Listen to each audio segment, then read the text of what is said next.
Shares of Oracle are popping up now 8+% after the company beat estimates on both lines. The company announcing a partnership with Google Cloud, and this comes after announcing a partnership with AWS. Let's bring in Alex Zukin of Wolfe Research. He has an outperform rating, $160 price target on the stock. Getting closer to that, Alex. First of all, explain to me the relationship between Oracle and the hyperscalers, because it was a quarter or two ago, I think there was another announcement that they were getting some of the overage business that the hyperscalers couldn't handle, and it seemed like the stock also responded positively to that, and now we seem to have a little burying of the hatchet, perhaps with AWS, no? I would even almost say it's like the tearing down of the Berlin Wall in terms of the rapprochement that you're seeing between Oracle and AWS.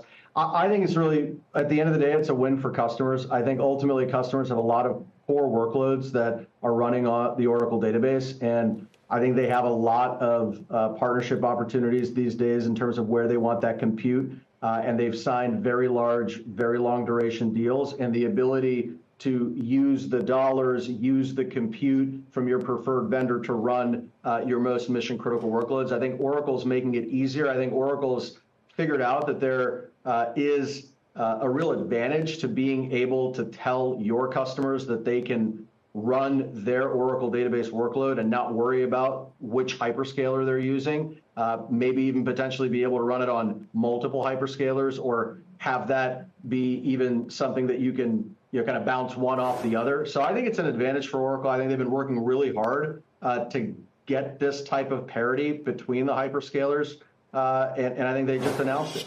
There's a weird effect happening right now, at least it's weird to me, in enterprise software. It used to be that we talked about names like Oracle, Intel, Cisco as being bellwethers for what was happening in enterprise. Now it seems like AWS, Google Cloud, Microsoft Azure are sort of market makers in the sense that you have to deal with them. We're looking at their capital spending along with Meta as an indication of what's going to happen with semiconductors. We're looking at them as a marketplace for being able to access applications in the enterprise. Well, what's happening in there, and what should we perhaps read into Oracle's relationship with them from that perspective?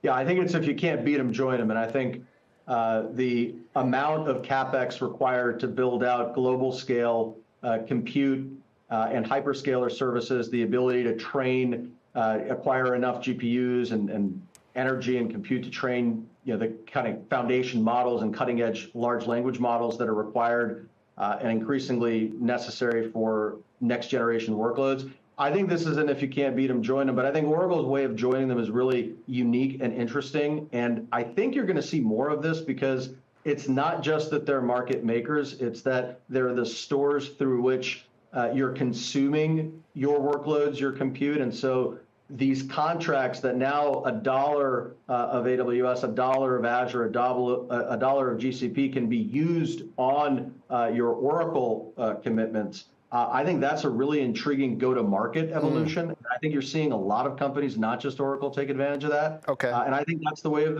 of the future. Now, I got to ask, Oracle's stock is now up 8% in overtime, and we have not gotten guidance yet. We get that from Oracle on the call. How good a guide do you think is built into this move already? How much is it either at risk or perhaps could it go higher?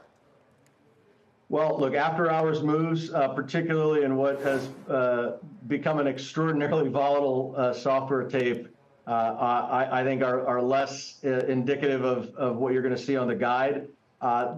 Historically, guides from Q1 to Q2 are a little bit more challenging from Oracle.